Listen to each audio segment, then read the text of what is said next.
Good afternoon, everybody, and welcome to the Gainesville Hogs. Montrell Harrington, captain of the team, right?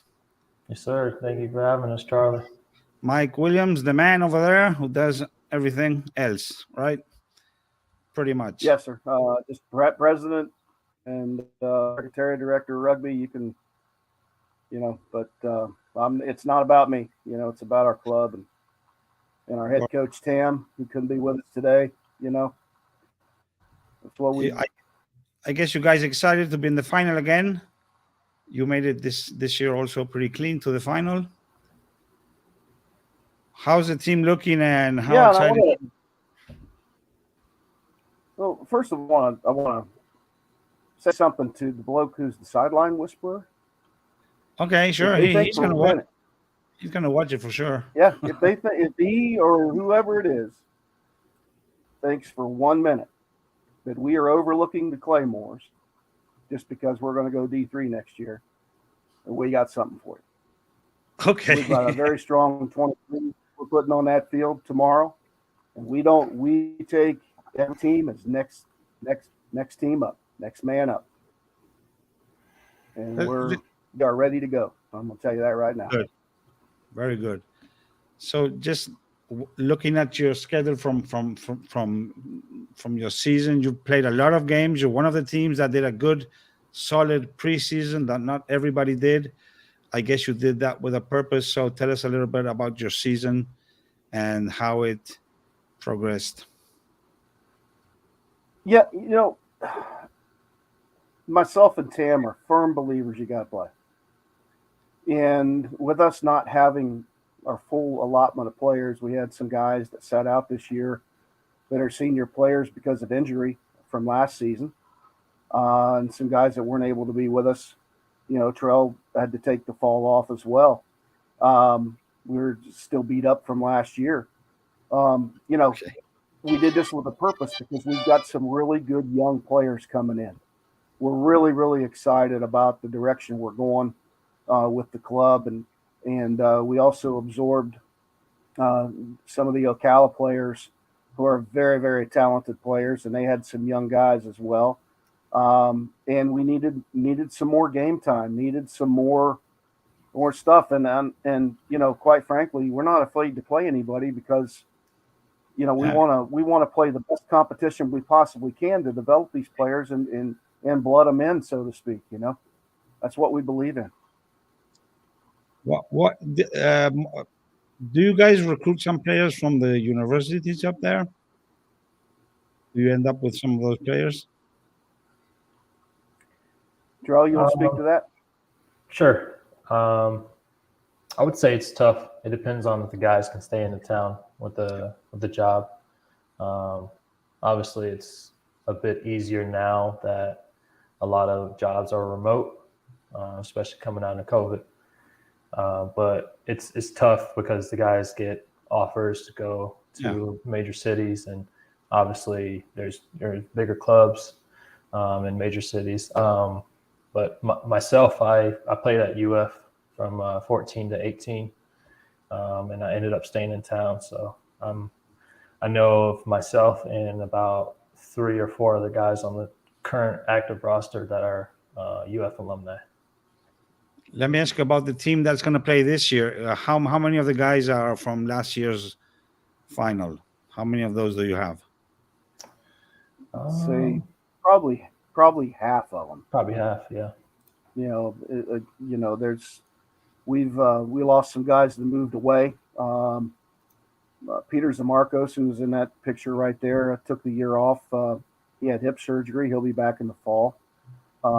James Berger, who was also in that shot right there, towards Achilles and Brevard in the fall, and he's been out all spring. So but with that is next man up philosophy, and we've had some key guys that put their hands up and filling in the gaps, and along with some other senior players that we've had.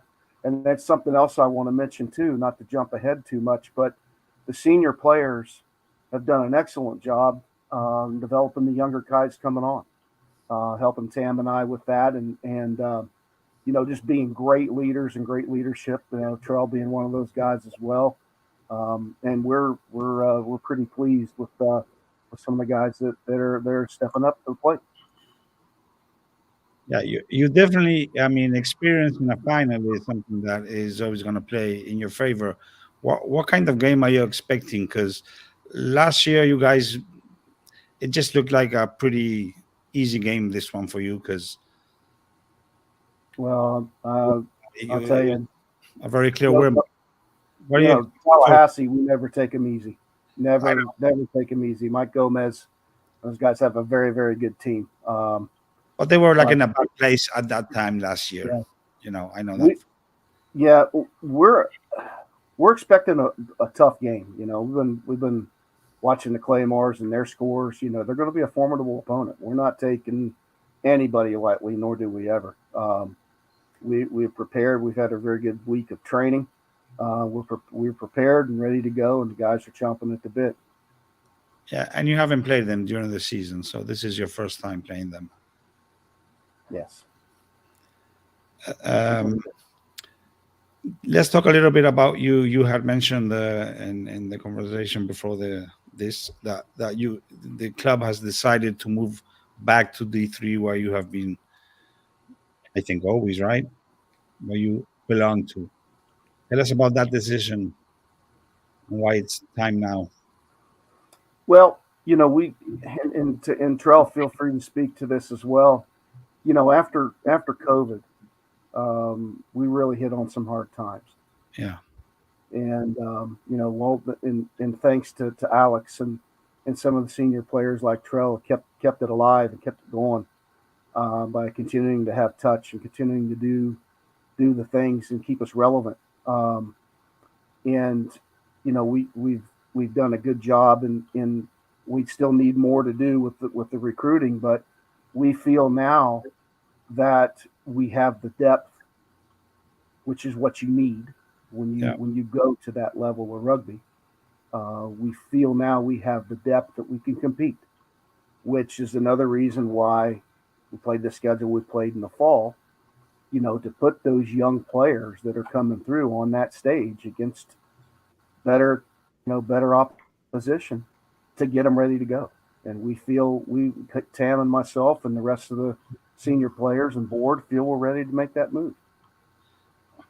I've been hearing from many people about just having one division in Florida for men. What are your thoughts on that? Is that something you think would be a good thing? Meaning just having D2 everybody. D2 everybody, D3 everybody, whatever works. Well, in general, I think with as big as the state is, and there's been chatter about this for several years now. If we geographically align everything correctly and take some of the long travel out of it, to help clubs, then you can genuinely have a north-south competition. It might make it a little easier for premier sides, have a north side, south side type thing, for Florida rugby. There's a lot of different ways and to sit at the table and break it all out. But I think in the grand scheme of things, that's probably the direction we're going to go. I would think anyway that, with participation and everything else, as long as we do it right and really think it out on how it's going to look, I think it's worth a shot. Trell, what do you think about that? I'd have to agree. I think, if it was to move all to one division, as long as it's productive and beneficial for all of the clubs, then I don't see no hesitation to do it. But, there are smaller clubs out there who have a hard time recruiting due to just the city population size. So if there are efforts to help those clubs kind of make up for that, whether it be combining with other clubs that are closer to them or with recruiting efforts, whatever that may be, social media is a big thing nowadays. And you see the teams that have these good social medias, they're posting every day, reposting, making sure they're active. they typically have a good turnout. So as long as it's a productive move, I think it'll be good for rugby, you know. As you may have noticed, I'm being sponsored by the Miami Sharks for all these videos I'm doing for the finals. I wanted to get you guys' opinion on what of course, you're on the other end of the state, so you're not close by any means. But what do you think is the impact of having an MLR team in Florida? And are you guys willing to maybe now and then make a trip and come and see one of the games? I think it's going to be fantastic for Florida. I think it's long overdue. I was surprised Miami wasn't in the mix to begin with, right out of the gate. Well, they have been in a while, but it just took a long time for the winner to emerge, to put it some way. Yeah, well, I love the logo. I think it's great, and you know, I certainly plan on going to a game. That's for sure. Yeah, likewise. I think it's good for Florida rugby in general. I know I have a couple of buddies that play in Atlanta, and they always talk about going to see the MLR team up there. I have a ex-alumni, Lucas Bostroki. He's strength and conditioning coach up there at Rugby ATL. So I know the positive impact bringing the MLR team can make for the state. And honestly, I'm surprised it took this long, but you know, we'll take it whenever we can get it. We had when this is just a little funny story with Ross. I don't know if you guys probably watched the podcast, and we started in 2020, and since the beginning, we already had a little inside joke of Ross asking me, "Hey, have you heard of any MLR stuff? You know, any news?" And I would do, "Oh."